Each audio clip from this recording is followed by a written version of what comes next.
శ్రీ మాతాజీ నిర్మలాదేవి దివ్య ఆశీస్సులతో 3 రోజుల పాటు జూన్ 5, 6, 7 తేదీల్లో జాతీయ శ్రీ ఆదిశక్తి పూజా సెమినార్ 2026 విశాఖలో నిర్వహించనున్నట్లు నేషనల్ ట్రస్ట్ జాతీయ జాయింట్ సెక్రటరీ జగదీష్ మోహతా తెలిపారు. సీతంధర ఆక్సిజన్ టవర్స్ లో కాన్ఫరెన్స్ హాల్లో మంగళవారం సహజ యోగా ఫౌండర్ ప్రతినిధులతో కలిసి మీడియా సమావేశం నిర్వహించారు. ఈ సందర్భంగా ఆయన మాట్లాడుతూ ఈ కార్యక్రమానికి 5,000 మంది ప్రతినిధులతో కలిసి దేశ విదేశాల నుండి ఈ కార్యక్రమానికి హాజరవుతున్నారని వెల్లడించారు. జూన్ 5, 6వ తేదీ కార్యక్రమాలు అనంతరం 7వ తేదీన Visakha beach road Gadiraju palace లో సాయంత్రం 6 గంటలకు ఉచితంగా ప్రజల కోసం సహజ యోగా ధ్యాన పరిచయ కార్యక్రమం ఉంటుందన్నారు. 1970 మే 5వ తేదీన సహజ యోగాను శ్రీ మాతాజీ నిర్మలాదేవి స్థాపించడం జరిగిందన్నారు.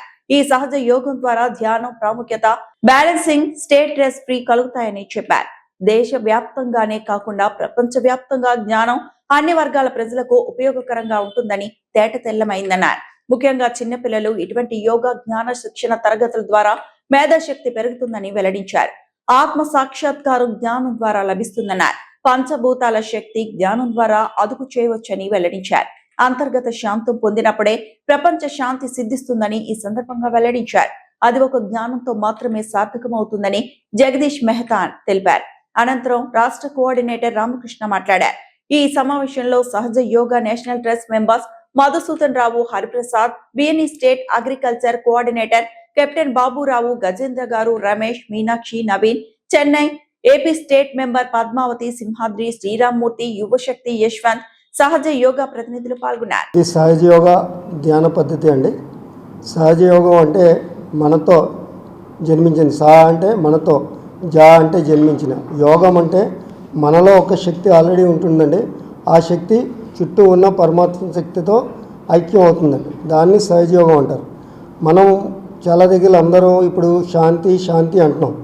ఎప్పుడైతే మనలోనే అంతర్గత శాంతి ఉండదో మనం ఎంత శాంతి గురించి మాట్లాడినా అది శాంతి ప్రస్తాపించడం అవదండి. సో ఇది ఎప్పుడైతే ఈ ధ్యానం మనం చేస్తామో ఆటోమేటిక్గా మనం ఇన్నర్ ట్రాన్స్ఫర్మేషన్ వచ్చి ఆటోమేటిక్గా శాంతిగా ఉంటాం. సో చుట్టుపక్కల కూడా అప్పుడు మనల్ని చూసి అందరూ శాంతి అవుతారండి. సో ఇది ఒక చాలా మంచి పద్ధతి. ఈ సహజయోగంలో ఏంటంటే మేము స్కూల్స్లో పిల్లలకి ఫ్రీగా చెప్తామండి ధ్యాన పద్ధతి. ఇప్పుడు పిల్లలు చూసారు మీరు అందరూ మీడియా అన్నీ చూసుకునే ఈ వాట్సాప్లు అన్నీ చూసుకొని వాళ్ళు ఎక్కడికి వెళ్తున్నారో మనం చూస్తున్నాం. సో అదంతా దీనివల్ల ఏమవుతుందంటే పిల్లలకి ఒక డిసిప్లిన్ వస్తుంది.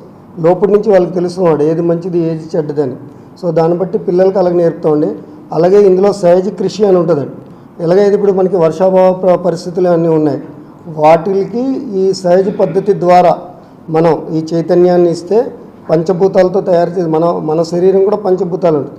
అలాగే ఈ పంచభూతాల తాలూకా ఒకటి మనం ఆ శక్తిని తీసుకొని ఆ చెట్లకి ఆ విత్తనాలకి ఇస్తే మామూలుగా పంట 1.5% ఎక్కువ వస్తుందండి. అది ప్రూఫ్ అయ్యిందండి, అది కూడా ఉంది. అలాగే ఈ స్ట్రెస్ మేనేజ్మెంట్ అండి, ఇవి అన్ని ఫీల్డ్స్లోనే ఇది పనికి వస్తుందండి. డాక్టర్స్కి ఆల్ టైప్ ఆఫ్ లైఫ్స్ అన్ని పద్ధతి వాళ్ళకి ఇది పనికి వస్తుంది. ఈ ధ్యానం ఇది ఉచితంగా నేర్పుతామండి. అయితే ఇప్పుడు ఇది యాక్చువల్గా త్రూఅవుట్ 140 దేశాల్లో జరుగుతుంది. ఇది శ్రీ మాతాజీ నిర్మలాదేవి గారు ఈ పద్ధతిని చేశారండి. ఈవిడ ఒక డాక్టర్ అండి. ఎలాగైతే మనం మనుషులందరూ అప్పుడు ఫాల్స్ అంటే మామూలుగా ఎవరెవరి దగ్గరికి వెళ్ళిపోయి డబ్బులన్నీ ఇచ్చి మనం ఆ బాబాల దగ్గరికి ఈ డబ్బులు ఇచ్చి మనం చేస్తున్నాము. ఇది మీలోనే ఈ శక్తి ఉంది, మీరు ఎక్కడికి వెళ్ళక్కర్లేదని ఈ శక్తిని మనకి తెలియజేశారండి. మీకే తెలుస్తుంది ఏమవుతుందని. సో ఈవిడ శ్రీ మాతాజీ నిర్మలాదేవి గారు 1970లో మే 5న నార్గోలో సహస్రారం ఓపెన్ చేశారండి. అప్పటి నుంచి ఈ మానవాళికి ఇది ఇంతకుముందు అందరూ వచ్చినప్పుడు ఒకరికో ఇద్దరికో ఆ రిలేషన్ దొరుకుతుంది, కుండలిని శక్తి జాగృతి అయ్యేది. ఇప్పుడు ఈ సాధకుల ద్వారా ఆమె ఫోటో నుంచి చూసుకొని ఎంతమందికైనా ఎన్మాస్ అంటే మొత్తం లక్షల మంది ఎన్ని లక్షలు ఎంతమంది ఉన్నా ఒకేసారి వాళ్ళందరికీ ఆత్మ సాక్షాత్కారం ఇవ్వచ్చు. అది ఇవ్వడం వల్ల వాళ్ళందరూ వాళ్ళు తెలుసుకొని మంచి పద్ధతిలో ఉంటారండి.